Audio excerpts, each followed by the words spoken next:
Subscribe to Infidelity Tales Lab for more stories. Now, let's begin this one. Chapter 1. The Stranger in Black.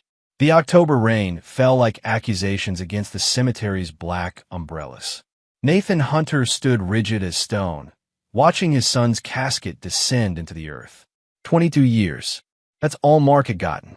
22 years of life, ambition, and unrealized dreams ended on a rain-slicked highway 3 nights ago. Single-car accident, the police had said. Lost control on the curve. Nathan's jaw tightened. Mark had driven that route 100 times. He'd been a careful driver. Nathan had made sure of that. 15 years in military intelligence had taught Nathan to read between lines, to spot inconsistencies. Something felt wrong, like a chord played off-key. Beside him, his wife Rebecca Morrison Hunter trembled, her nurse's hands, usually so steady, clutching his arm like a lifeline. Her red-rimmed eyes stared at nothing. They'd been married 24 years, and he'd never seen her this broken. The mourners dispersed like shadows. Colleagues from Nathan's security consulting firm offered hollow condolences. Mark's journalism professor, Arthur Spencer, a silver-haired man with kind eyes, gripped Nathan's shoulder. Mark was brilliant. He would have changed the world. Would have. Past tense. The words felt like shrapnel. Then Nathan noticed her, a figure in black standing apart from the others, face obscured by a wide-brimmed hat and veil. Something about her posture, the way she held herself, seemed familiar yet strange. Young. Mark's age, perhaps. As people filtered toward their cars, the woman approached. She moved with purpose, her heels silent on the wet grass. Mr. Hunter? Her voice was barely above a whisper, strained with emotion. I'm sorry for your loss. He was special. Nathan studied her. Did you know my son? Yes. Her gloved hands trembled as she produced a manila envelope from her coat. He wanted you to have this if anything happened to him. Those were his exact words. If anything happens. The hairs on Nathan's neck stood up. What do you mean, if anything? But she was already walking away, her pace quickening. Wait, Nathan called out, but she disappeared between the headstones like smoke.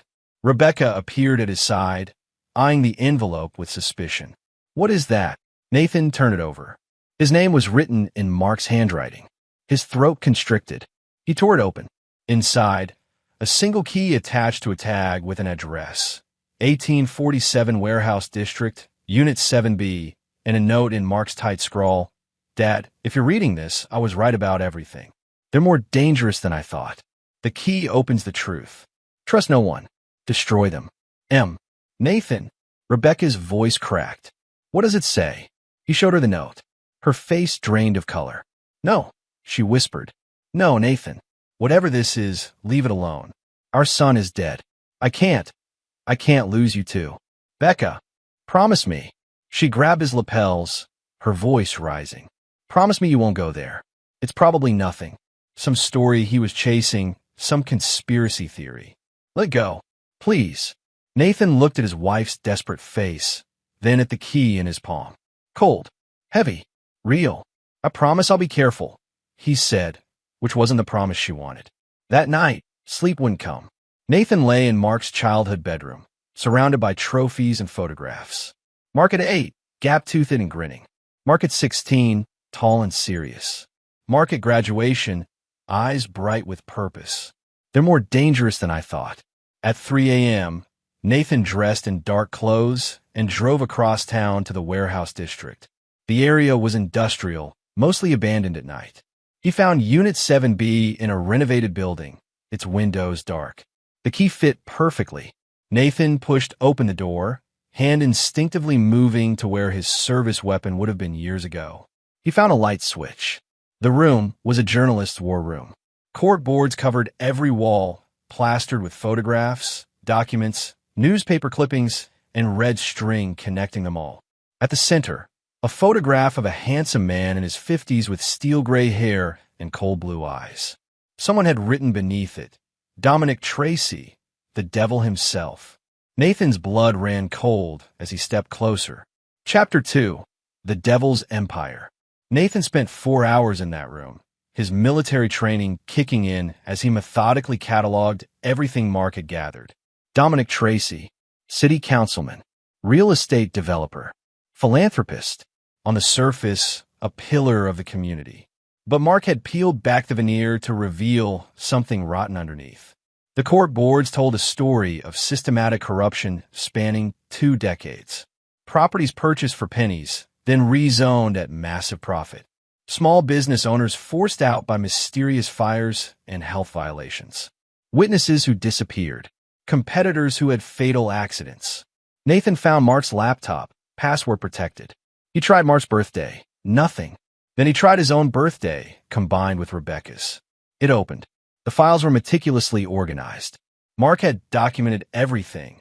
Offshore accounts, shell corporations, payments to city officials. But the recent files made Nathan's stomach turn. 6 months ago, Mark had started investigating a pattern of deaths. A housing activist named Annie Valentine had fallen from her balcony after organizing tenant protests. A county inspector named Herbert Merritt had died in a suspicious house fire 2 weeks before he was set to testify about building code violations. A reporter from a rival paper, Martin Stevenson, had been found dead of an apparent overdose. Except Martin had been 3 years sober. Mark's notes grew increasingly urgent. Tracy has someone on the inside. Police? DA's office? Someone's making these deaths disappear. Need to identify the enforcer. Then Nathan found the video files. The first showed a parking garage at night. Grainy footage of a man, tall, broad-shouldered, moving with a cop's bearing, meeting with someone in shadows. Mark had enhanced and frozen a frame, catching the enforcer's face. Below it, Lloyd Powers, former detective, Tracy's fixer. Nathan's hands clenched. He recognized the name. Powers had been forced out of the department 5 years ago for excessive force, right before Tracy hired him as head of security. The next video made Nathan's heart stop. It was dated 4 days before Mark died, taken from across the street. It showed Mark meeting with a young man outside a coffee shop. Even in the distance, Nathan recognized him. Rod Tracy, Dominic's son. Mark and Rod had been childhood friends, inseparable through high school. The video had audio. Mark must have been wearing a wire. You need to testify. Mark's voice, urgent. You're the only one who can confirm what your father did to the Valentine woman. Rod's response was barely audible. I can't. You don't understand what he's capable of. Then help me bring him down. For Annie. For all of them. Rod's face twisted with something between fear and anger. You think you're some hero? You're a dead man, Mark. Just like everyone else who crossed him. Back off while you still can. Is that a threat? It's a fact. Rod had walked away. Nathan's vision blurred. He forced himself to keep watching, keep reading. Mark's final entry was dated the morning of his death. Rod told his father, I know he did. Powers has been following me for 2 days. I'm not paranoid. I have evidence. I've copied everything to the cloud and left instructions with someone I trust. If they come for me, Dad will know what to do. He'll finish this. I'm not afraid. Some things are worth dying for. The room spun. Nathan gripped the desk, his breathing ragged. They'd killed his son, murdered him, and staged it as an accident. He pulled out his phone and started photographing everything. Every document, every connection, every piece of evidence Mark had died gathering. Then he found the safe, hidden behind a loose panel. Inside, 3 burner phones, $10,000 in cash, and a thumb drive labeled nuclear option. Nathan plugged it into the laptop. The drive contained audio recordings, Dominic Tracy himself, talking to Lloyd Powers about handling problems and making people disappear. It was damning, but not quite enough for a conviction. Smart lawyers could argue context, claim it was taken out of context. Mark knew that. That's why he'd kept investigating, kept pushing for Rod's testimony, the smoking gun that would make the recordings irrefutable. And they'd killed him for it. Nathan's phone buzzed. Rebecca, please come home. I'm scared. He looked at the court boards one last time, at Dominic Tracy's photograph. Those cold blue eyes seemed to mock him. Nathan Hunter had spent 15 years in military intelligence, much of it hunting terrorists and war criminals. He knew how to be patient, how to plan, how to destroy an enemy from the inside out. Dominic Tracy had made this personal. That was a fatal mistake. Chapter 3. The soldier's clarity. Nathan returned home as dawn broke, finding Rebecca at the kitchen table, still in yesterday's black dress. "You went," she said flatly. "I had to." And Nathan sat across from her, taking her hands. Mark was murdered. It was made to look like an accident, but he was murdered because he uncovered something that powerful people wanted buried. Rebecca's face crumpled. Oh God, no. I have proof. Evidence. But it's not enough. Not yet. The man responsible has connections everywhere. Police, judges, politicians. Then take it to the FBI, the state police. Someone. With what? Circumstantial evidence gathered by a dead journalist? They'd bury it, Becca. Mark knew that. That's why he left this for me. Rebecca pulled her hands away. What are you planning? Justice. That's not an answer, Nathan. He met her eyes. These people killed our son. They've killed others. They'll kill again unless someone stops them. Not you. You're not a soldier anymore. You're a consultant. A father. My husband. I'm all those things, Nathan said quietly. But I was also trained for this. Mark left me his investigation because he knew I could finish it. Or die trying. Just like he did. The words hung between them like a blade. Nathan stood, pacing to the window. Outside, the neighborhood was waking up, normal people living normal lives, unaware that predators walked among them. 15 years ago, he said, I was in Kandahar. My unit was tracking a warlord who was trafficking children. We had intel, we had evidence, but every time we got close, he slipped away. Someone was tipping him off. One of our translators. Rebecca had heard this story before, but she listened. I could have gone through channels, filed reports, let it play out through official means. But while we waited, more kids disappeared. So I didn't wait. I handled it myself. That was war. This is war too, Nathan said. Just a different kind. His phone rang. Unknown number. He answered. Mr. Hunter, a male voice, smooth and cultured. My name is Dominic Tracy. I believe you found something that belongs to me. Nathan's pulse quickened, but his voice remained steady. I don't know what you're talking about. Please, let's not insult each other's intelligence. Your son was a talented young man. Misguided, but talented. He took something from my office, files, recordings. I'd like them back. Mark is dead. A tragedy. Truly. These young people, they drive so recklessly. The casual malice in his tone made Nathan's vision red. If you're implying, I'm implying nothing. I'm stating facts. Your son died in a car accident. The police investigated. Case closed. But I understand grief can make people irrational. That's why I'm calling, as a courtesy, to help you avoid making similar mistakes. Is that a threat? It's friendly advice. Rebecca is a wonderful woman. Works at St. Mary's Hospital, doesn't she? Third shift, Tuesday through Saturday. It would be terrible if anything happened to her on those dark drives home. Nathan's hand tightened on the phone until his knuckles went white. You don't want to do this, Mr. Tracy. Actually, I don't want to do anything. I want you to return what Mark stole. Forget this unfortunate business and grieve your son in peace. Everyone wins. And if I refuse, then you'll learn what Mark learned. Some fights can't be won. Some enemies can't be beaten.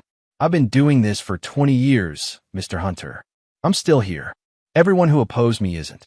That's not arrogance. It's mathematics. The line went dead. Rebecca had gone pale. He knows where I work. Nathan, this is insane. We need police protection. From police who might be on his payroll.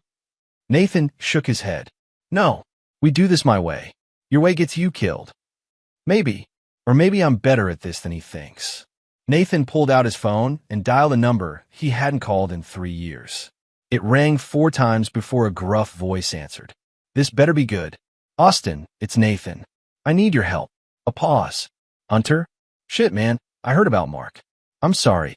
Austin Fields had served with Nathan in military intelligence before starting his own PI agency. He was one of 3 people Nathan trusted absolutely. It wasn't an accident, Nathan said. I need everything you can find on Dominic Tracy and Lloyd Powers. Deep background. Financial records. Phone logs. Everything. Jesus. You're sure about this? Mark left me proof. These men killed him, Austin. They threatened Rebecca. I'm going to end them, but I need intelligence first. Another pause. Then, I'll start digging. But Nathan, if you're going to war, don't do it alone. You taught me that. Nathan looked at his wife, who watched him with terror and something else, resignation. She knew him, knew that once he set his mind to something, God himself couldn't stop him. I won't, Nathan promised. But Austin, keep this quiet. Tracy has people everywhere. Understood. I'll call when I have something. Nathan hung up and turned to Rebecca. Pack a bag. You're staying with your sister in Cleveland until this is over. I won't leave you. Yes, you will. Because if you're here, you're leverage against me. I can't do what needs to be done if I'm worried about protecting you. Tears streamed down her face. I already lost my son. I can't lose you too. Nathan pulled her close, breathing in the familiar scent of her hair. You won't. I promise. But I need you safe so I can be smart, not reckless. She pulled back, searching his face. Who are you right now? My husband or the soldier? Both, Nathan said. And that's what's going to make the difference. Chapter 4. The Intelligence. Austin Fields worked fast. Within 48 hours, he'd compiled a dossier that would make the NSA jealous. They met at Nathan's office, a nondescript building in the business district. Austin arrived after dark, carrying a laptop and a thick manila folder.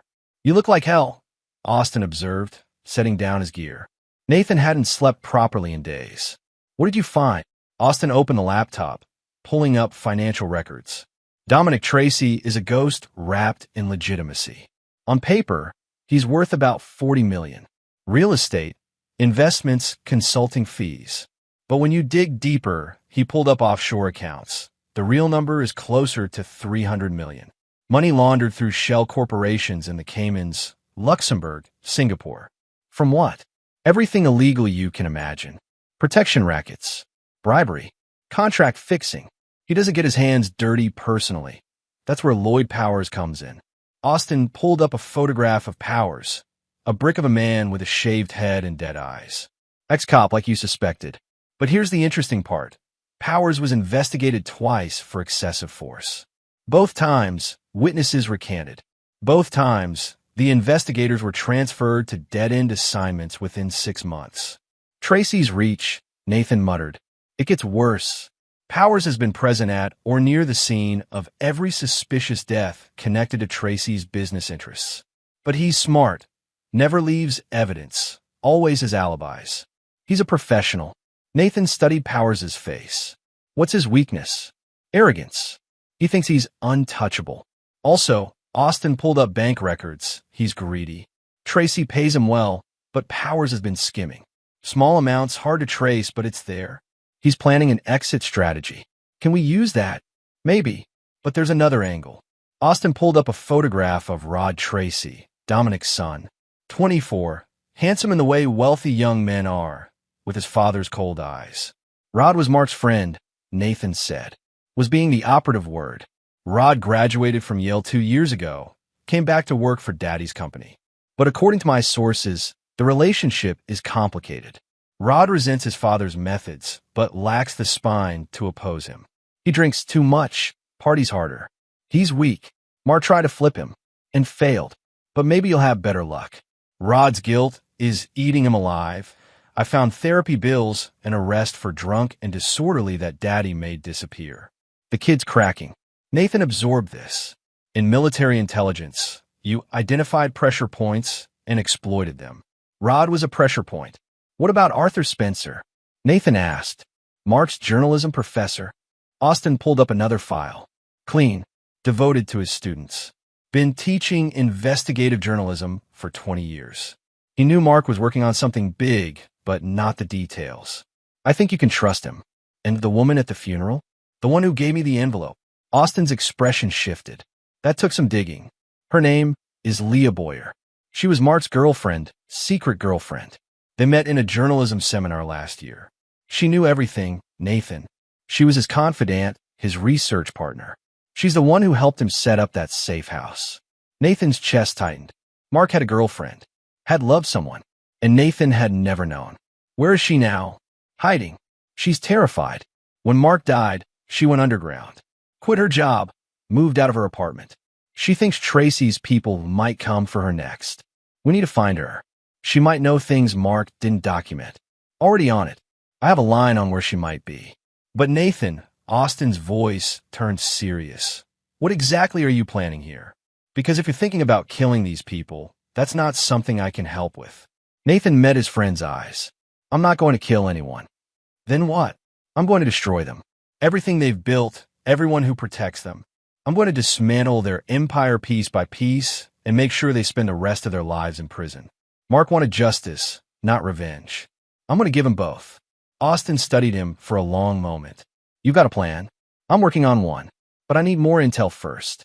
Powers' schedule, his routines, Rod's vulnerabilities, Tracy's business partners, everything. That'll take time. I have time. Tracy thinks I'm scared, that I'll run or make a reckless move. He doesn't know I've been doing this since before his son was born. Austin smiled grimly. The hunter, not the hunted. Exactly. Chapter 5, The Enforcer's Visit. Lloyd Powers came for Nathan on a Tuesday evening. Nathan was in his garage, working on his truck, when he sensed the presence. Years of training had honed his instincts. He didn't turn around. Mr. Hunter, Powers' voice was like gravel. We should talk. Nathan set down his wrench slowly, wiping his hands on a rag before turning. Powers stood in the garage doorway, blocking the exit. He was bigger in person, built like a linebacker, wearing an expensive suit that couldn't quite hide the shoulder holster. Uninvited guests aren't welcome, Nathan said evenly. This won't take long. Mr. Tracy is concerned. He reached out to you in good faith, but you haven't responded. I don't negotiate with murderers. Powers smiled without humor. Careful with accusations you can't prove. Your son's death was investigated by competent authorities and deemed accidental. Authorities you paid off. Now you're just being paranoid. Powers stepped into the garage, examining tools on Nathan's workbench. Your service record is impressive. Military intelligence, multiple commendations. But that was a long time ago. You're older now. Slower. You got a wife to think about. Nathan's jaw tightened. If you touch Rebecca. See, that's the problem with threats. They only work if you can follow through. Powers picked up a hammer, testing its weight. Mr. Tracy doesn't want trouble. He just wants his property back. The files your son stole. The recordings. All of it. And if I don't have them, then we find out what happened to them. Maybe your son share them with others. That college professor, maybe, or a girlfriend we don't know about. Powers set down the hammer. We need to ask them. Persuasively. Nathan's muscles coiled, but he forced himself to stay calm. Powers was baiting him, trying to provoke a reaction that would justify violence. You know what I learned in Kandahar? Nathan asked conversationally. That the biggest, toughest guys always made the same mistake. They thought size and violence solved everything. But intelligence beats strength every time. Powers' smile faded. Is that a threat? It's an observation. You've killed, what, 6 people for Tracy? Maybe more? You think you're invisible, but you're not. You leave traces. Digital footprints. Witnesses. Mistakes. It's not a question of if you get caught. It's when. You think you're going to catch me? Powers laughed. You in what army? I don't need an army. I just need to be smarter than you. And I am.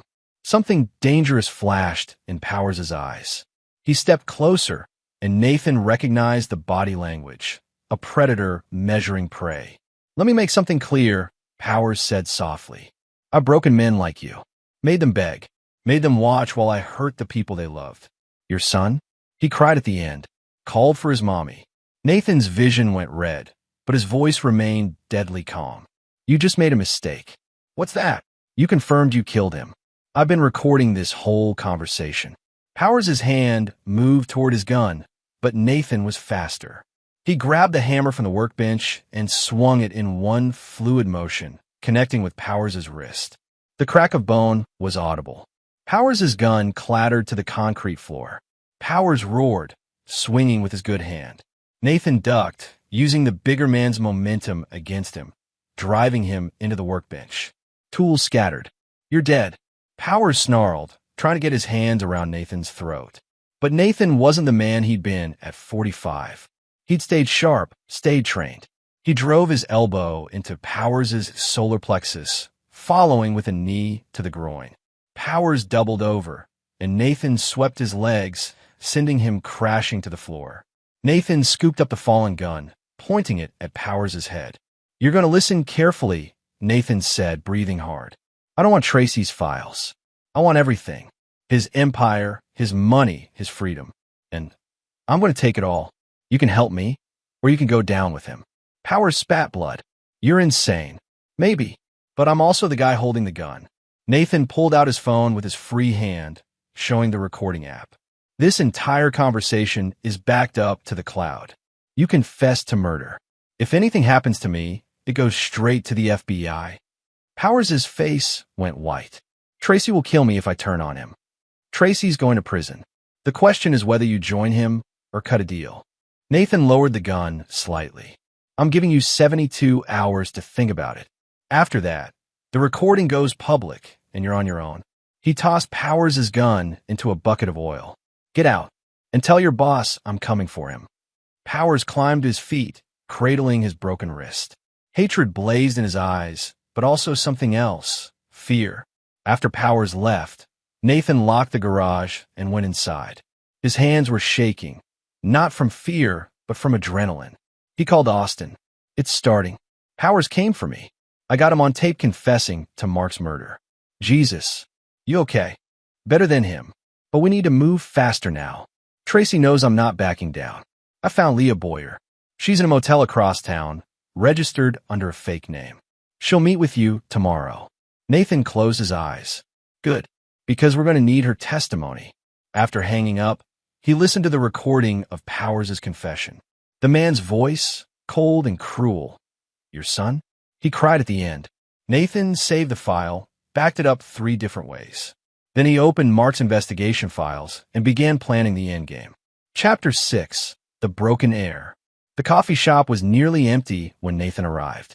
Leah Boyer sat in the back corner, a baseball cap pulled low over dark hair, eyes that darted to every new customer. She recognized Nathan immediately. They had the same haunted look. "Mr. Hunter," she said as he sat down. Her voice trembled. "I'm sorry. I'm so sorry about Mark." "You loved him," Nathan said. It wasn't a question. Tears welled in her eyes. "We were going to get engaged. After he finished the story. After Tracy was in prison.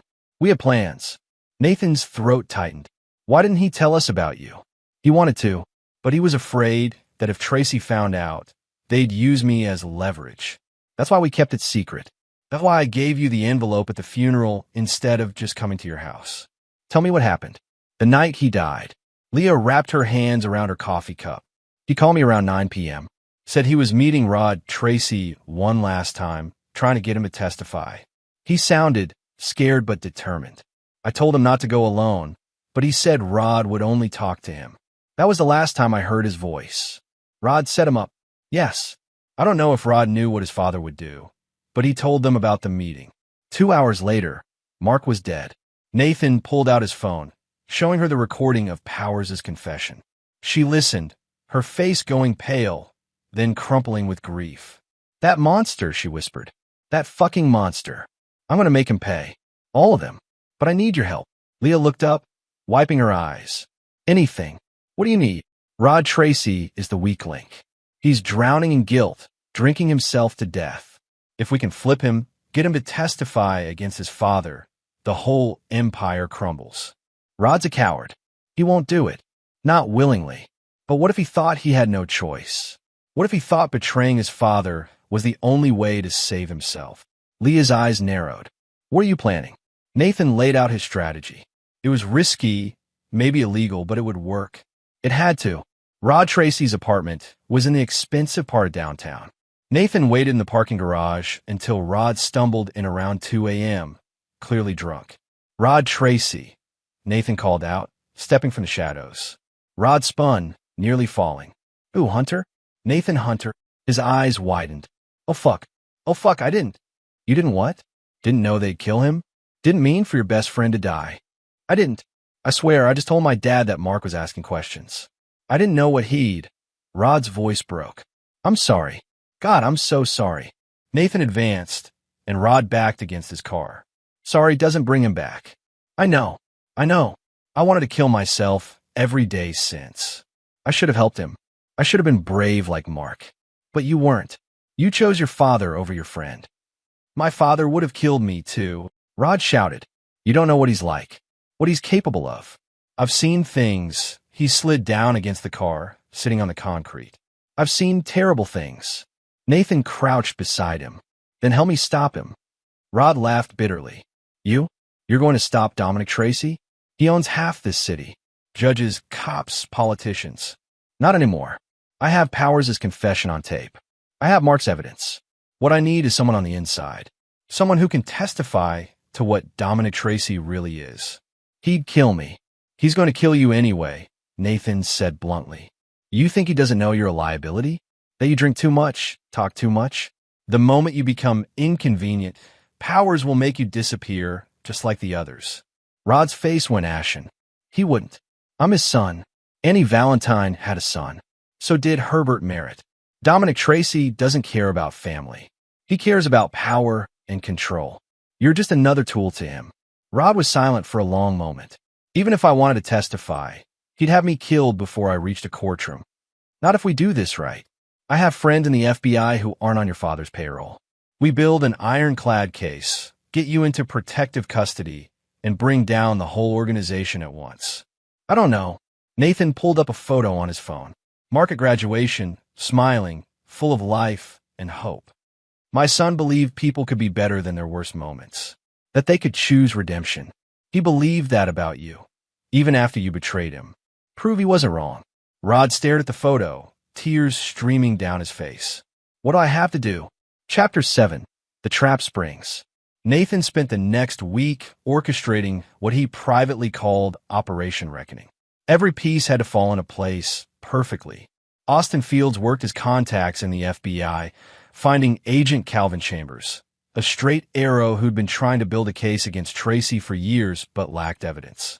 When Austin showed him what Nathan had, Chambers nearly wept with joy.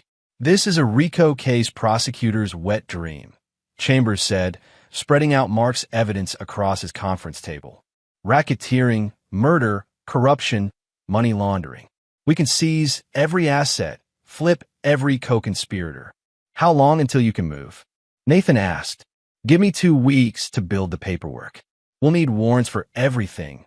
Homes, offices, bank accounts. We do this by the book so it sticks. We might not have 2 weeks. Tracy's getting nervous. Chambers considered this. Then we accelerate. 1 week. But I need Rod Tracy's testimony locked down. Rod had been meeting with federal prosecutors every day, spilling everything he knew. His testimony was devastating. Murders ordered casually over dinner, bribes paid in cash, witnesses intimidated or eliminated. He named names, provided dates, drew organizational charts. My father kept records, Rod told them. He's paranoid about being betrayed, so he documented everything. Insurance, he called it. The files are in a safe in his home office. Can you access them? Chambers asked. Maybe, if I can get him out of the house. Nathan had a plan for that too. Lloyd Powers called Nathan on Thursday.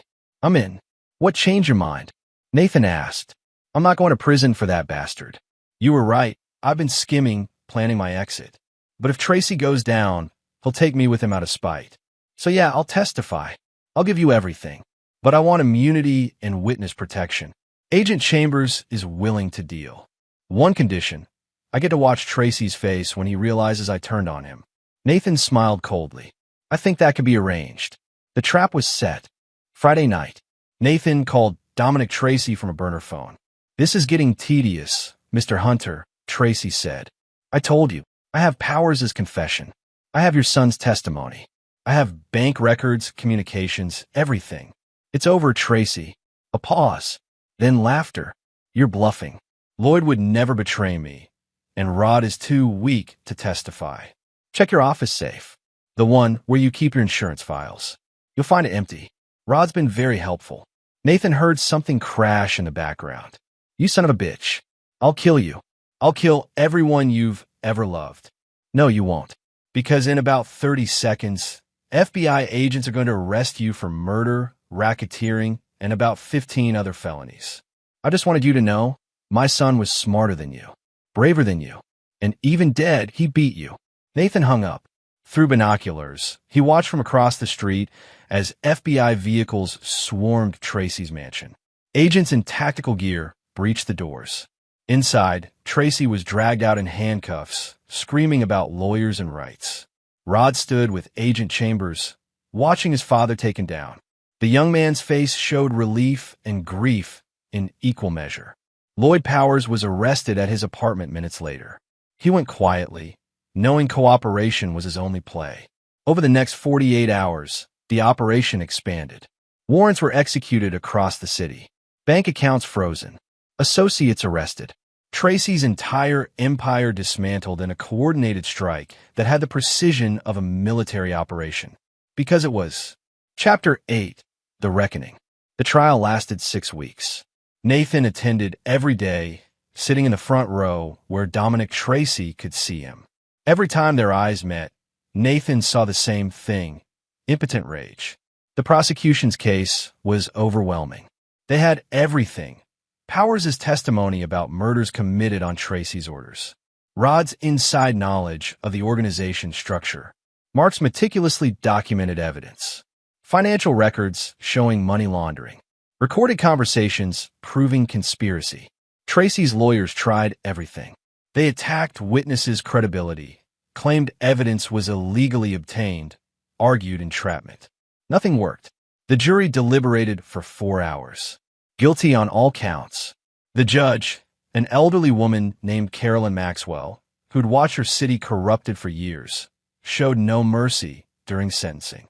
"Mr. Tracy," she said, looking over her glasses at the man who'd once seemed untouchable, "you used wealth and influence to corrupt the institutions meant to protect people. You ordered murders as casually as ordering lunch. You destroyed families, ruined lives, and believed yourself above the law." She sentenced him to 6 consecutive life terms without possibility of parole. Lloyd Powers, who'd cooperated fully, received 20 years with a possibility of parole after 12. He'd live, but as a broken man. Rod Tracy was granted immunity in exchange for his testimony. He left the city the day after the trial ended, telling Nathan he was moving somewhere small to start over. "I can't bring Mark back," Rod said, his eyes red from crying, "but I'm going to try to be the man he thought I could be." Nathan shook his hand. "That's all anyone can do." The media coverage was intense. Mark's story became national news. The young journalist who'd sacrificed everything to expose corruption, whose father had finished the fight. Arthur Spencer, Mark's professor, published Mark's final article in the university's journalism review. It was brilliant, comprehensive, and heartbreaking. Leah Boyer gave interviews, speaking about Mark's dedication and courage. She established a scholarship in his name for investigative journalism students. Nathan returned home to find Rebecca waiting for him. She'd flown back from Cleveland for the verdict. "It's over," he said. She pulled him into her arms, and for the first time since Mark's death, Nathan wept. Great, racking sobs that shook his whole body. Rebecca held him through it all, her own tears soaking his shoulder. "He'd be proud of you," she whispered. "I just wish he was here." "Me too. God, me too." Chapter 9. The Legacy. 6 months later, Nathan stood in the warehouse district, in the room where Mark had compiled his investigation. The university had taken over the space, transforming it into the Mark Hunter Center for Investigative Journalism. The court boards remained exactly as they'd been, preserved behind glass as a testament to one young man's courage. Students toured the space regularly, inspired by Mark's dedication. Arthur Spencer gave lectures here, teaching the next generation how to speak truth to power. Nathan came here sometimes, when the grief felt too heavy. Surrounded by his son's work, he felt close to him. "Mr. Hunter?" He turned to find a young woman, maybe 19, with determined eyes. "I'm here for the scholarship interview. Professor Spencer said I should introduce myself to you." "What's your name?" "Kristen Gibbs. I want to be an investigative journalist." "Like Mark." Nathan smiled. "What story do you want to tell?" "There's a chemical company dumping waste in poor neighborhoods. Nobody's covering it because they advertise in all the local papers. I want to expose them." She reminded Nathan of Mark. That fire, that certainty that the truth mattered. "Mark would tell you it's dangerous work," Nathan said. that powerful people fight back, that you might lose everything. I know, but some things are worth fighting for, right? Nathan's throat tightened. Yes, they are. After Kristen left, Nathan stood alone in the center one last time. Then he walked outside, where Rebecca waited in the car. "How are you?" she asked. "Better. I think Mark would be happy, knowing his work continues." Rebecca took his hand. "I've been thinking. We can't change what happened, but we can honor him by living the way he did, believing the world can be better."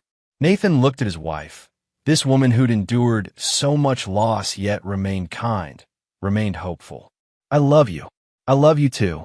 As they drove home through the city Mark had fought to protect, Nathan felt something shift inside him. The rage that had driven him for months had burned out, leaving something else, purpose. He wouldn't bring Mark back, couldn't undo the grief, but he could make sure his son's sacrifice meant something. That night, Nathan opened his laptop and started typing. He was writing down everything, the investigation, the trial, the truth. He'd publish it, make sure the story was told completely, because that's what Mark would have wanted. Justice, truth, legacy. In the end, that's all any of us leave behind. Epilogue. 3 years later, Nathan Hunter published The Shadow Key, a father's fight for justice. It became a bestseller, inspiring criminal justice reforms across the country. Leah Boyer graduated with honors and became an award-winning investigative journalist, carrying on Mark's work. Rod Tracy ran a nonprofit in Montana, helping at-risk youth escape cycles of violence. Dominic Tracy died in prison of a heart attack, unmourned and forgotten. Lloyd Powers was denied parole and would die behind bars. And in the Mark Hunter Center for Investigative Journalism, a new generation of students learned that truth matters, that courage counts, and that one person really can make a difference. Mark Hunter's name lived on. His father made sure of that. And there you have it. Another story comes to an end. What did you think? I'd love to hear your thoughts in the comments below. If you enjoy this story, consider joining our community by subscribing. It means the world to us. For more stories like this one, check out the recommended videos on screen. And I'll see you there.